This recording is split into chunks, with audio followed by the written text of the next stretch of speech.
In this step, we're now going to choose how your sliding gate will open. There's two main options, a tracked ground rail system or a cantilever option. Let's look at the tracked ground rail system first. This is where we'll install a steel galvanized ground rail across your opening. This steel ground rail is typically twice the length of the width of your opening. The gate will roll on steel rollers on this ground rail where it will open and close.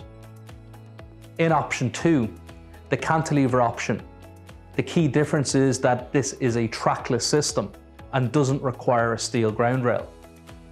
The cantilever system suspends across your opening and is held by counterweight rollers that are typically tucked behind a wall or pillar. This option requires a concrete base for the counterweight rollers, and the concrete base isn't included in this pricing. The final thing to choose is whether the gates will slide right or left to open. This is from the perspective of standing on the outside of the property looking inwards. This won't change the cost of your gate, so you can decide this later and discuss it with our technical surveyor at your home. Please hit next and let's move on to the next step.